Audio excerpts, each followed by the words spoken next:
जितनी भी माताएं एकादशी का व्रत करती बहुत ध्यान से सुनना आज की कथा को, शायद जिंदगी में मिली ना मिली, पर ये कथा का रिश्ता तो बहुत ध्यान से सुनना, ध्यान से सुनिए। निर्जल एकादशी है। स्कंद पुराण यहां तक कहती है कि इस कथा के चरित्र को जो श्रवण कर लेता है उसको 26 एकादशी करना भी नहीं पड़ती। इस एकादशी की केवल ये कथा सुनकर ही वो तर जाता है।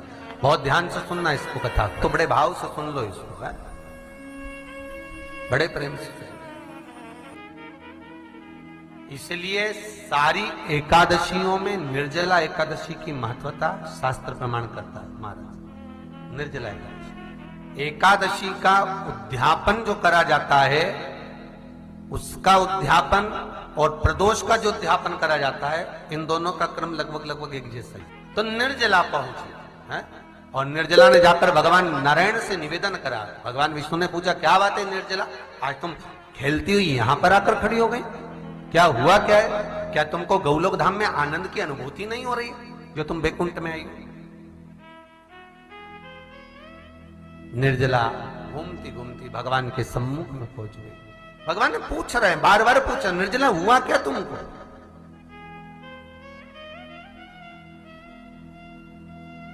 ए निर्जला, ए एकादशी, हुआ क्या है तुमको? क्या कारण है तुम्हारे यहां आने का, बैकुंठ पहुंचने का? बहुत ध्यान देना महाराज। शास्त्र कहता है सोमवार, मंगलवार, बुधवार, गुरुवार, शुक्रवार, शनिवार, ये देवता वो देवता सबके व्रत कर लो, सारे व्रत कर लो, पर ये व्रत आपको परमात्मा के धाम तक लेकर नहीं जा सकते, क्योंकि इनका जो पुण्य है वो मृत्यु लोक में आप थोड़ा सा भी गलत करते हैं तो पुण्य समाप्त हो जाता है। पर हिंदू धर्म के 3 व्रत ऐसे बता दिए जिन व्रतों का पुण्य समाप्त नहीं हुआ।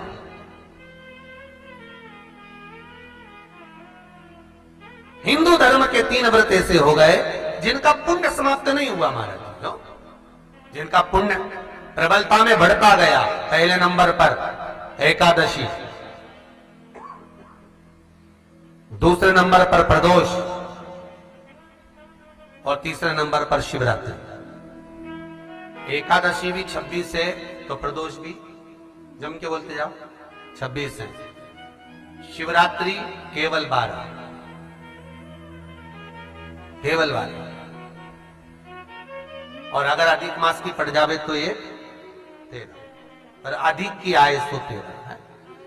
तो यहां शास्त्र कह रहा है कि 3 व्रत हमारे यहाँ जिनका पुण्य समाप्त नहीं हुआ, जिनका पुण्य प्रबल हुआ, बड़ा। इसलिए आज भी माता एकादशी का व्रत करती है, और एकादशी का व्रत कर कर अगर कोई जीवात्मा को देते हैं, कोई मर भी गया तो उसको एकादशी का दान देते हैं। एकादशी का उसको दान किया है। महाराज निर्जला खड़ी है, पूछा क्यों आई हो, क्या कारण? निर्जला आई, तब लक्ष्मी मैया उठकर निर्जला के करीब में गई। निर्जला बहुत सरल थी निर्जला। कहते हैं कामा एकादशी सबसे लंबी है। कौन सी एकादशी? कामा।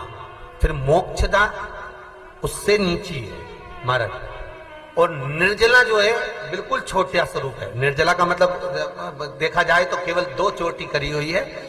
मस्तक पर भोर लगा हुआ है निर्जला के, माथे पर बिंदी लगी हुई है निर्जला के, सुंदर गले में तुलसी की मालाएं पहनी है निर्जला, हाथ में जो हाथ फूल जैसी माताएं पहले पहनती थी, आपको ध्यान में होगा, ऐसा बड़ा फूल होता था, अंगूठियां पड़ी होती थी, हाथ में ऐसा लगा रहता है। तो निर्जला हाथ फूल भी तुलसी के धारण करी, बड़ा सुंदर स्वरूप है माता निर्जला का महाराज। छोटी है तो माता लक्ष्मी उनके पास में गई और निर्जला से जाकर पूछा, निर्जला तेरे आने का कारण क्या है, तू बता। नारायण आपसे पूछ रहे हैं कि क्यों आई हो, किस लिए आई हो, क्या है तुम्हारे आने का कारण? निर्जला ने कहा, मेरी विनती केवल इतनी सी है मां, कि मैं ये चाहती हूं कि मैं जीव के प्राण छूटने के बाद उसके प्राणों को जिस समय मैं लेकर जीवात्मा के प्राणों को परमात्मा तक भेजूं, बैकुंठ तक भेजूं, गौलोक धाम तक भेजूं, उस बीच में मुझे ले जाते समय कई नरक भी बीच में पड़ेंगे, कई स्थान ऐसे बैतरणी आदि के स्थान बीच में आएंगे, तो वो स्थान में मुझे रोका ना जाए, मैं सीधे भगवान के धाम पहुंच जाऊं। ऐसी कृपा, ऐसी दया।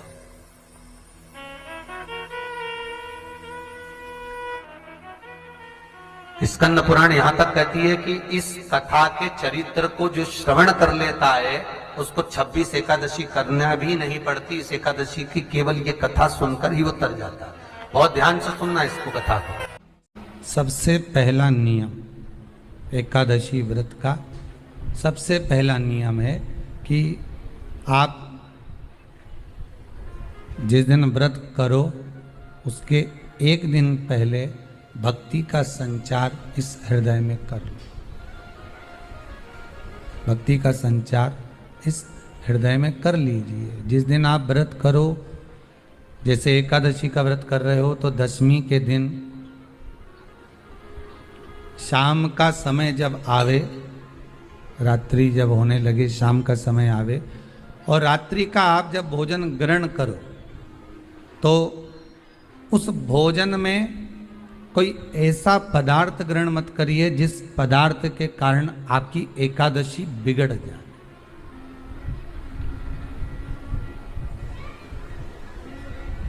कोई बेकार भोजन में ग्रहण नहीं करना, श्रेष्ठ भोजन ग्रहण करिए दशमी के दिन।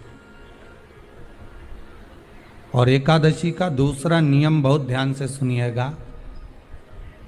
जिस दिन आपकी एकादशी का व्रत हो उस दिन प्रयास करिएगा कि अपने हाथ से किसी भी वृक्ष की कोई पत्ती टूटे ना।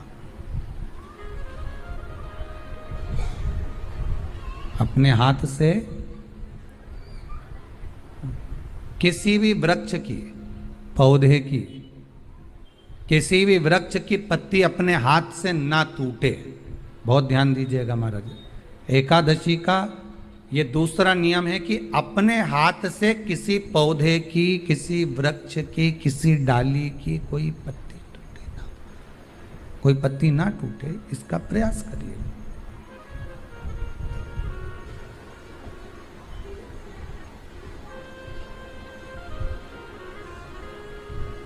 कितना सुंदर व्याख्यान कहा है, कितना सुंदर वर्णन है महाराज कि मात्र एकादशी का व्रत कर लेने पर, मात्र एकादशी का व्रत कर लेने पर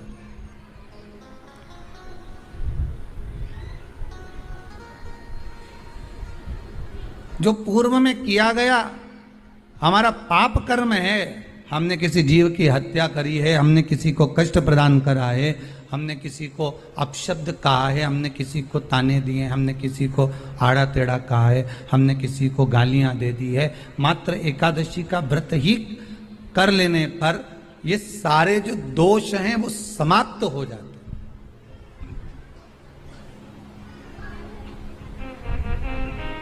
सारे दोष हमारे समाप्ति पर आ जाते हैं।